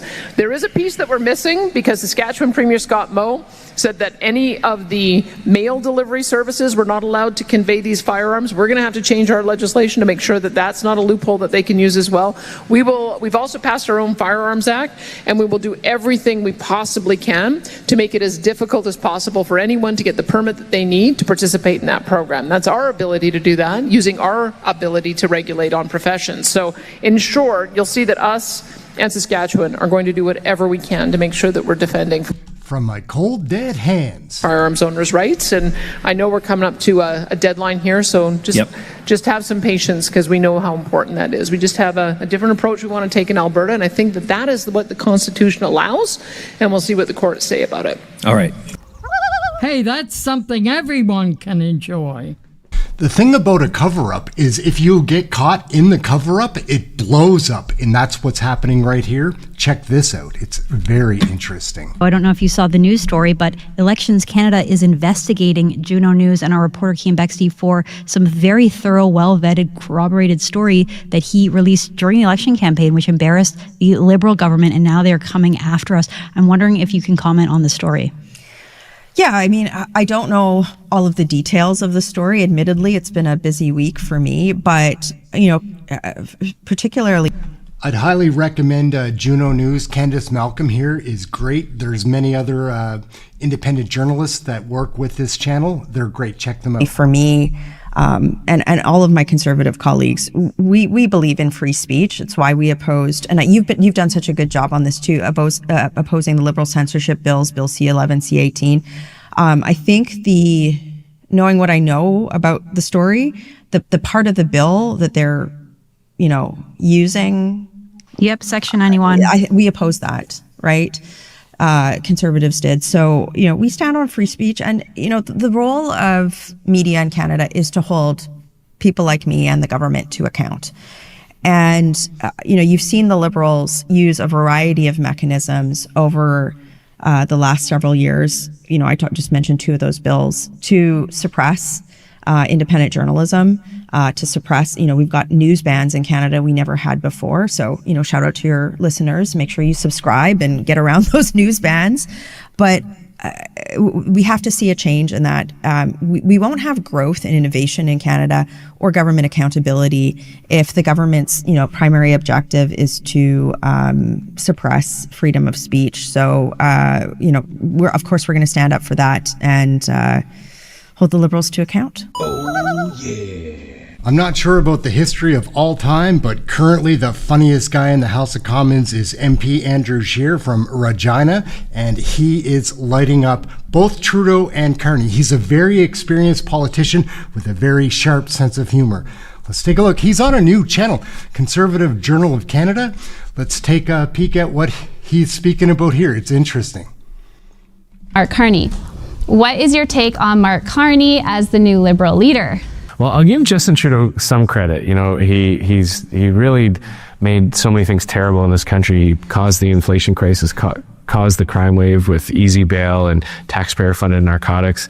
But he was honest with Canadians in a way because he was telling people that's who he was. He campaigned on a lot of radical issues.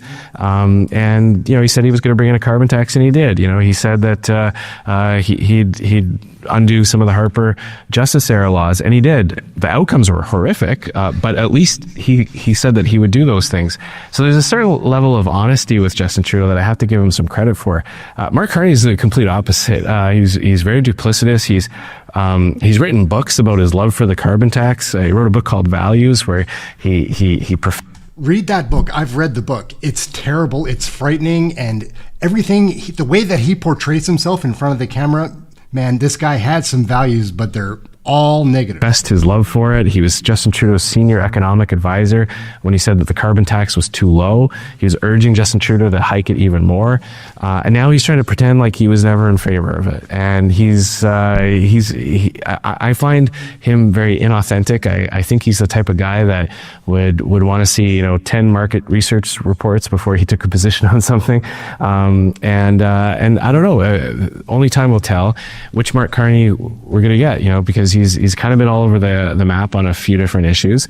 But one thing he's always been very, very solid on is he's always believed that government knows best. I mean, when you read his books and his speeches, he really does believe that the government should like a dictator or a fascist. Not calling him a fascist, but like a fascist. Society, and he doesn't trust free people to make their own decisions. That's something that colors a lot of his writing, a lot of his speeches, that people like him should run things. He's a very fancy person. He's hobnobbed with the rich and famous. He likes being in fancy rooms where they wear tuxedos and know which fork to use for the salad and the fish. That's his world, and he really does believe that those people should be in charge of things. Whereas conservatives say, hey, you make your own decisions. You live your life the way you want to. You raise your family the way you want to. You should be able to go where you like and work in the profession that you choose. And we should have the government dictating all these things. So I expect with Carney, we're going to see a lot more top-down, Ottawa knows best approach. A great example is on this national big projects. Conservatives believe that the government shouldn't pick winners and losers. The government should create an economy where people want to build things. And let's let the market decide. Mark Carney's creating this process where the government's going to pick and choose which project goes ahead. Doesn't make any sense. Hey, that's something everyone can enjoy. All right, gang, thank you very much for watching. Hope you enjoyed it. Smash the subscribe and like. Conservative after conservative get up and talk about a substantial connection. Yeah. A lot of provinces have substantial connection rules too. For example, the province of Alberta says you can't run as an MLA unless you've had a substantial connection of at least 6 months. I'm curious if the member believes that Pierre Poilievre should have a substantial connection to Alberta before he runs as a member of parliament in that province.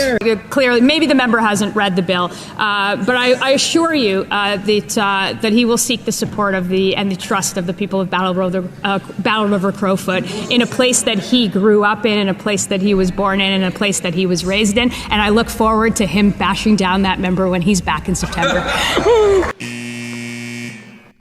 Hey you, corporate needs you to find the difference between these two pictures. Spoiler alert, they're the same picture. Hey gang, what's up? Aaron right here, Canadian Looney. Melissa Lantsman is a firecracker, guys. She's the deputy leader of the CPC party and she means business. These liberals, it's the same old batch. We're gonna watch her here in the House of Commons and then we're gonna watch a couple of other videos with Melissa Lantsman. She is one to watch. Let's take a peek. Over the last 10 years, you see the same ministers. There's like 13 of the same ministers in the front bench. It feels a bit deja vu. Yeah. Saying the exact same things, except for some of the new things that they're saying, which they borrowed from the Conservative platform, which I invite them to borrow more and go all the way. Not these half measures that you're seeing with a GST cut that doesn't go far enough and only includes first-time home buyers, or a tax cut that is about half of the one that we promise, which isn't going to stand up when you have a $5,000 mortgage to pay.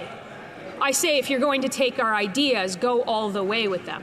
But which brings me to the speech from the throne, which is an exact regurgitation of what you heard on a campaign, except for without detail. There's no detail. There's no meat on the bones of any of this. It's a lot of grand, lofty statements about what's going to happen and what we are going to do. I mean, this is coming from a prime minister who said a plan is better than no plan, and he was the man with a plan, and we don't see that right now. And I suspect that we're not going to see that because this government and the 13 ministers that were still there, with some of the new ones that now fill that second row, that's what they do. It's a government of lofty statements, and it's the exact reason that when you knock on doors, affordability, crime, immigration was the number one thing that people talked about in so many different regions. An immigration system which had a consensus in this country for a generation. But let me talk about what the throne speech didn't say, because I would be remiss to say it. I would be remiss if I didn't say it. I come from a community where people in the community are terrified of living in this country. It's not that they feel scared. They are actually in danger. Yes. This government has been absolutely silent on Jews in this country, the ones that were shot at, harassed, businesses being firebombed. Like, we've seen it. Lawless mobs in the streets screaming genocidal slogans at their fellow Canadians. And if you're in the faculty clubs of our universities, or frankly, if you're in the halls of this place or even close to it, or the Liberal Party, I actually didn't think it would be worse than the last foreign minister, but we have a new foreign minister that, whether she knows it or not, is parroting Hamas talking points. And that very same terrorist organization that is listed as a terrorist organization in this country has thanked this country for their position for a second time now. And if you are thanked for a second time by a terrorist organization, I think we all know that you're probably on the wrong side of history. So I don't know if you need to be...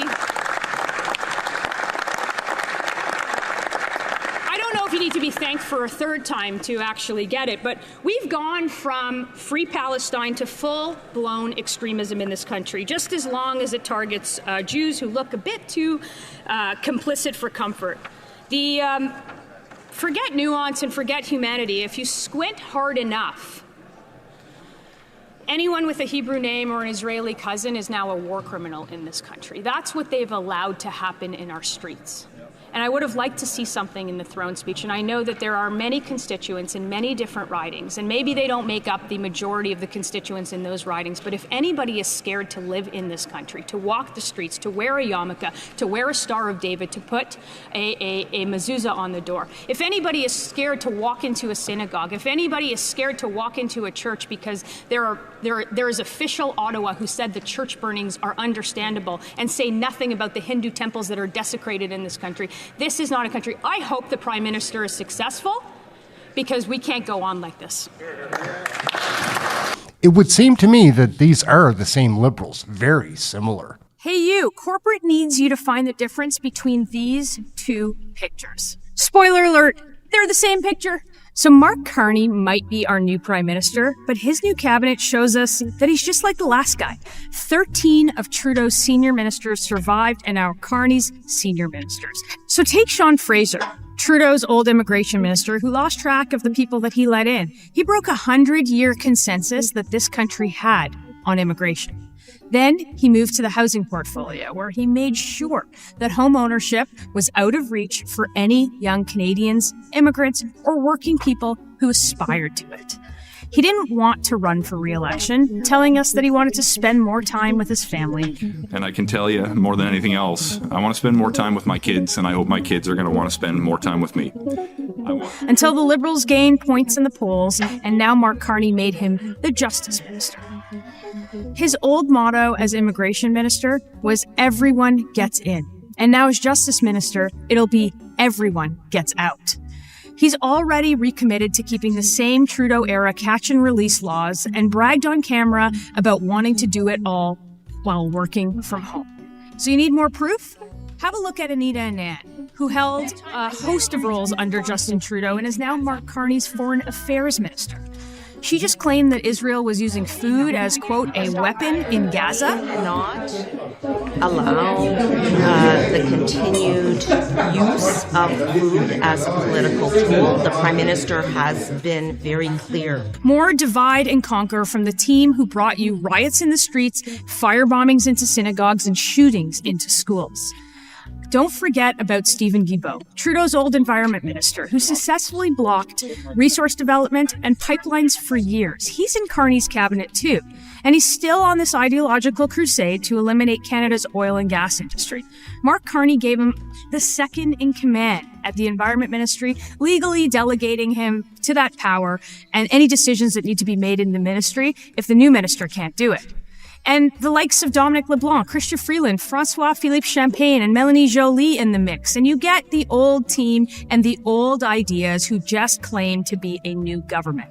I think the biggest difference between these Carney Liberals and common sense Canadians is that they want to control everything. They think government should be big. They think government should build homes. They think government should do everything for you. That's the exact opposite of what we believe. It's the exact opposite of what most Canadians believe.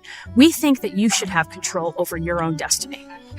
We can't. Canada can't afford to do the same thing as we did before. Parliament returns this week, and common sense Conservatives are laying out 5 key priorities this season. First, we have to get the cost of living down. The first way we're going to do that is to demand a spring budget that reveals the true deficit, that lowers taxes, and that lowers inflation.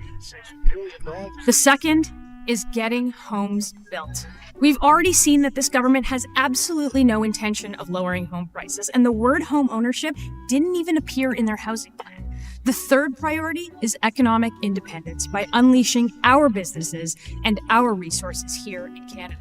Fourth, we're going to bring safety to our streets by locking up dangerous offenders and securing our borders. And finally, we're going to get immigration under control after a decade of liberal incompetence. You know we have to do it. They know we have to do it. These are going to be our priorities for the coming session. And it's a big part of the election campaign that had millions of Canadians support us and support them. We've already seen the Carney government steal a few of our campaign ideas. And you know what? We're happy about that. Steal as many ideas as you want for the good of this country. But if they go off the same liberal crusade like we've seen for the last decade, you can bet we're going to be right there to hold these people to account and keep their feet to the fire, because that's our job here. And if you can't deliver, then Conservatives will stand ready as the government in waiting to take over and implement our agenda for real change. The stakes are too high to let this team get away scot-free. And I hope that you'll help us keep them accountable. Oh, yeah. Yeah, so now we're going to check out Power Play with Vasi Capellos. She's got Melissa Lantsman right here, and Melissa Lantsman holds her own. She is something else. Vasi Capellos is better than David Cochrane by a bit. Oh, yeah. Here we go. That's the government's House Leader, Steve McKinnon. Let's get the perspective from the opposition. Joining me now, live here from Parliament Hill, is the Deputy Leader of the Conservative Party, Melissa Lantsman. Hi, Ms. Lantsman. It's good to see you. Nice to see you, too. I appreciate you making the time. I wanted to start off on something that Minister McKinnon was talking about, this middle-class tax cut. He says will be introduced through Parliament this week. Is your party going to support that? Well, look, we haven't seen anything on the table, but we've come out with a very, very clear set of priorities of what we want to see to make life more affordable for Canadians. Of course, Mr. Carney has taken some of those ideas. He certainly ran with some of those ideas in the campaign. So we encourage him to take those Conservative ideas. But when that comes to the floor of Parliament Hill, we'll look at it and scrutinize it as an opposition would, and we'll make that decision when it happens. In principle, if it is straight up and down the middle class tax cut that they say it's going to be, in principle, does your party support that? Well, I think Canadians are interested. Yeah, look, we've seen this. We've seen this before, where they've said something is coming to the House and it doesn't look like that at all. So we'll wait to see it. But anything that is going to make life more affordable for Canadians, that is going to reduce the tax burden, inflation, the cost of living, the cost of government, that's our number one priority here for Canadians, for the 8 million people that voted for Conservatives, and for those who didn't. I wanted to pick up on something you talked about, and sort of that I heard a lot from the leader in the House, Andrew Scheer, today, kind of roasting the government for taking ideas that the Conservative Party had put forward. Shouldn't your party be happy that those are being pursued rather than kind of dismissive of the government for picking up what you would characterize as good ideas? We're certainly not dismissive of the government, but you have Mark Carney, who always, who on the campaign trail said that a plan is better than no plan, and we have yet to see a plan. So we're going to push for them to put a budget. Budget is a plan. First of all, throne speech is not a plan. It is a set of priorities. So we want to see an actual plan on the table, and if those include Conservative ideas, then we encourage them to take more of those. So why are you making fun of them for doing so? Well, look, I think that they've taken those ideas, or at least they said they've taken those ideas, but Making fun of them is fun, right? Sweet Pea wanted to say hello. We haven't seen legislation yet that takes the burden of the carbon tax off the table. We haven't seen the elimination of that carbon tax. We haven't seen anything on crime, on the chaos, on the drugs, on the disorder in our streets. We certainly haven't seen a middle-class tax cut yet. I understand that the House is coming. So when we see those solutions, and if they happen to be conservative solutions, then we'll encourage him to take those ideas and run with them. What does it say about your party that Canadians ultimately, a majority of Canadians decided they'd rather see the Liberals? All right, Vassy is quite a bit better than David Cochrane. I've got to admit that. Much easier on the eyes, at least. David Cochrane's a goof. Implement those ideas than your party. Yeah, look, I think we've got a mission ahead of us, and it is 5 clear priorities of reducing the cost of living, of making sure that we build affordable homes in this country, reduce the cost of building and the regulation around it, that we do something on immigration, a system that has been broken by the Liberals, that we address crime, and most importantly, that we grow the economy. That we attract investment in this country. That's what we're going to go back to the House with. That's what we're going to start the session with. That's what we're going to advocate for Canadians.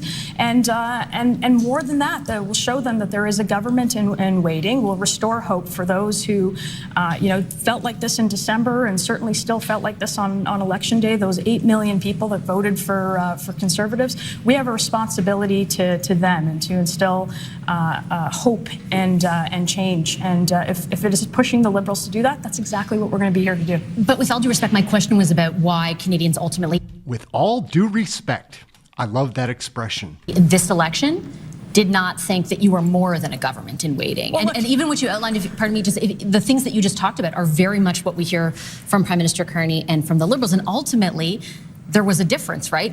Yes, a record number of Canadians voted free, but a record number of Canadians voted for the Liberals as well. Like, what kind of introspection has your party done on why that is the case? Yeah, look, I think anytime you win or lose an election, there are things to look at about what you can do better. But, It's because nobody voted for the NDP party. That's it. That's where all the extra votes came from for the Liberals and the Conservatives. The NDP didn't capture any votes. Going into the House and going into the session and going into the year, we're going to advocate for those things on Canadians. And if Mark Carney wants to talk about these things, that's one thing. But we want to see implementation. And I think the judgment of that from Canadians will be if he's able to implement, if he's able to deliver results.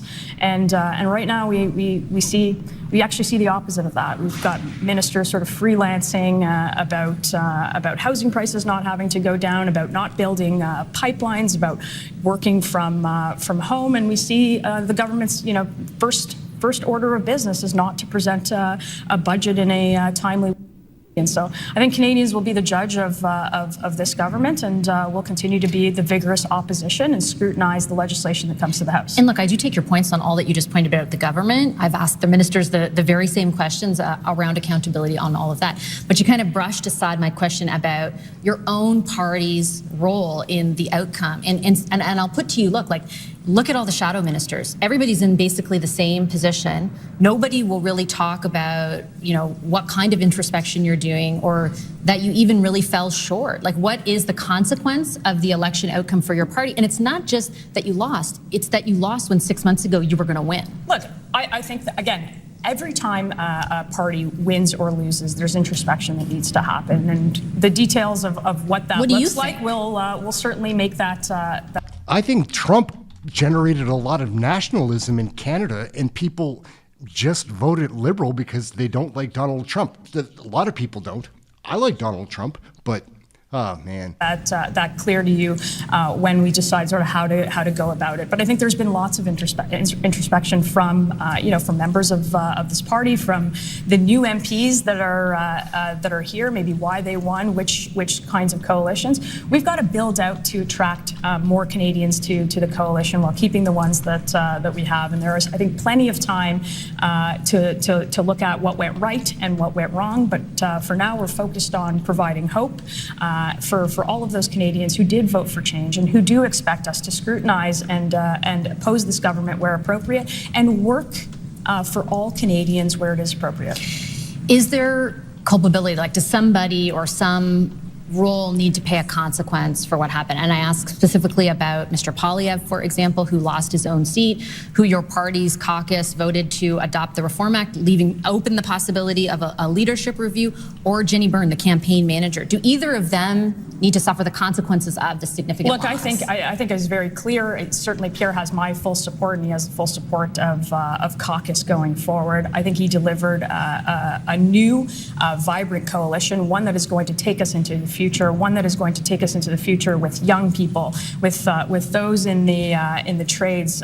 In my own region, we've 8 out of 10 new MPs from York region. That's a lot to build on, and I think that Mr. Poilievre is the guy to do that. So we're behind him 100%. And in terms of how to go forward in election, it's about additive, not subtracting for us.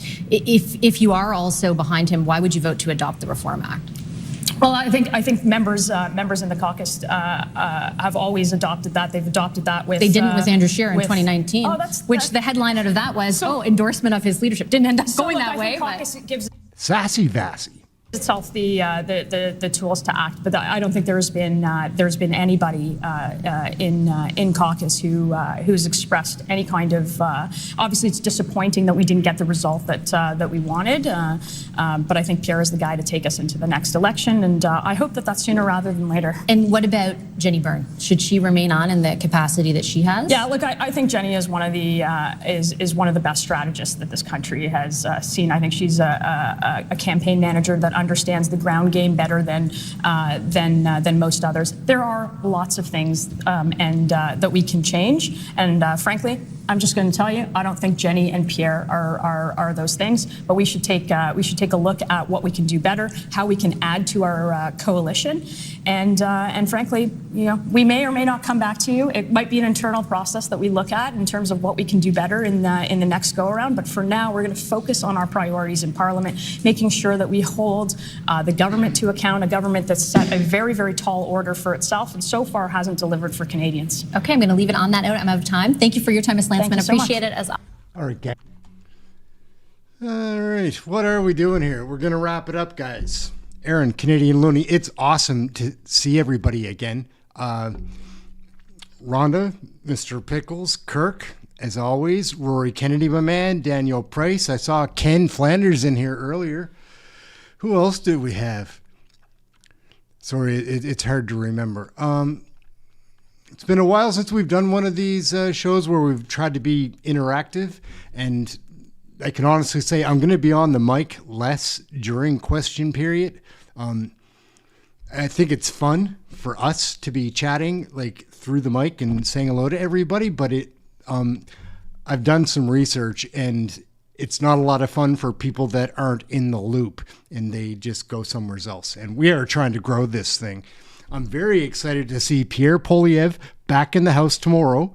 It'll be interesting to see if Carney shows up. He's in a lose-lose situation. He'll call it an opportunity. But if he shows up, he's going to get torn to shreds. And if he doesn't show up, everybody's going to call him a coward. It's like, meet me out in the playground at 3 p.m. He's got to take his beating. If he doesn't, people just won't respect him. Like they don't already. He is a con man. Snake oil salesman, charlatan. He's taken like a made-up concept, which would be an environmental crisis, made it up and decided to sell it. That's what Brookfield's based on, is like a green initiative. Like, it's so disgusting. Like the heat pump thing, Brookfield's makes heat pumps and had the contracts that would be subsidized by the government. So you're paying tax dollars for someone else's free heat pump. I don't know. I did a short on it last night with Shannon Stubbs, like the stuff that she revealed. It's just disgusting. Anyways, like the people that are paying attention see it for what it is. Like it's hard not to see it. He's such a con man, such a freak. Hey PK, what's up? Yeah. It is great to see everybody. We're going to wrap up. I haven't done a 2-hour show in a long time. We will be back for question period tomorrow. Thank you all for tuning in. It should be a lot of fun. I don't know where it's going to go. And I don't know how aggressive or assertive or trying to play the nice guy, Pierre's going to be. If it were up to me, if I were his, if he was asking me for advice, I'd say drop like the opening in French. That does not gain him any votes at all. I would advise actually like going right for it. For the things that I just said, like Carney is corrupt, and it's not like, why aren't you doing this? Why? It should just be like, you're corrupt, and here it is. Here's the proof, people. He's got some of his MPs that are doing that, but Pierre has been too nice, in my opinion. Anyways, hopefully he's pissed off again, like pissed off enough to let it go, because I think Canadians are ready to see it. And again, he's probably not going to get like the people that voted. He's not going to get a lot of the seniors that voted the last time for the Liberals, because nothing has changed to them.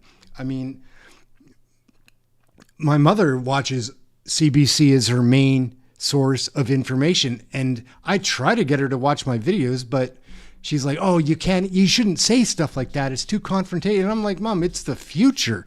Like, because what's happening is going to be very difficult to recover from. Like, it's going to be hard to send home all the illegal immigrants, all the foreign exchange students that are hiding here. Like, and again, I'm not against immigrants, but I'm against bad immigration policy. It's just, and there's so many that like, and so immigration ties to the housing crisis, the problems in healthcare, which there's other problems in healthcare, certainly are. Food banks, food costs, all of these things are so out of control. And the longer it goes, the worse, the more difficult it's going to be to recover, right? Like, and Carney's only spent way more money without a budget. So I saw somebody earlier in the comments say that we should have an audit. Like, that's what they would like to see, is not a budget, but an audit. I totally agree. I'd like to see both, but it's just so out of hand. Anyhow, gang, I'm pretty excited. I've got to use the washroom as well, so we're going to split. Thank you all so much for watching. This was fun. I am excited. I haven't been this excited the night before something since, like, it's been a long time. I can promise you that. Anyhow, hope you guys can be back tomorrow for the show, and we're gonna advertise. I'm gonna set up a link now so people can be notified to come and watch us. There's so much. There are so many new channels that have popped up over the summer that are covering Canadian politics now, and like from this perspective, that are kind of pushing an initiative for change on their channel with their content. And I'm glad to see it. The more people doing it, it's going to be harder for people to turn a blind eye to what's actually going on. Yeah, that's it. I'm not going to promote any other channels here specifically, but all of the channels that are promoting change in Canada, I'm down with. I don't understand how people can promote what's going on with the Liberals besides the money. Like, they get money from the government, but they won't get money from the government if they don't promote the government. I don't want their money. Like, if they were to say, like, we'll pay you a gross amount of money to flip sides and tell it from a liberal, I wouldn't do it. I'd be like, fuck, I don't need the money. Like, I need money, but I don't need that money. Like, I won't do that. That's what confuses me about, like, one of the things that confuses me about Vasi Capellos and we'll say Rosie, for example. Like, they are capable journalists. They could be, but they've taken on their corporation's woke agenda. I worked for a company that wasn't in publicity or whatever. I worked for the liquor distributor here in Nova Scotia for 20 years, and that company went crazy woke. I do this now, and I make more money than I did at that. And I was with that government, like in an office job. I was there for 20 years. I make more at this. Like, and I've only been at this 2 years, and I almost took 6 months of those 2 years off. Anyways, I'm rambling now. Thank you all so much for watching. My name is Aaron. The channel is Canadian Loony. I don't mind being called Loony, but the channel's Loony. I'm Aaron. Thank you all so much for tuning in. We'll be back tomorrow. We're out. Have a good evening. Questions orales, oral questions. Oh, hello. Do you have a warrant to be here? Everyone has an opinion about Canadian federal politics. WTF. Here, here. Hey, everyone, quiet down. There's a bulletin on TV. It's time for a change in this country, my friends. A real change. Everyone has an opinion about Canadian federal politics.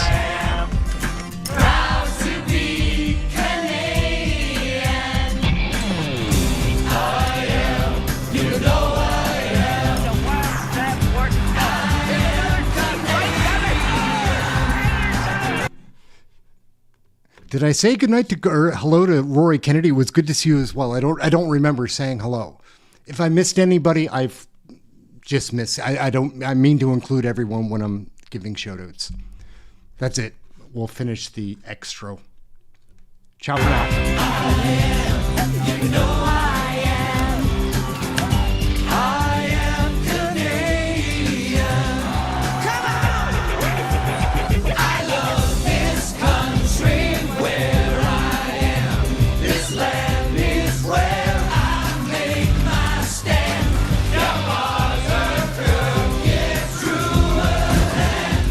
The one we call Canadians. Mr. Pickles, did I not say? I thought I did. I'm pretty sure you missed it because I'm pretty sure it's great to see everybody. We're a gang here. Gang? Good night, folks. I'm having too much fun and I am excited, like, for tomorrow. I feel like a kid in a candy shop.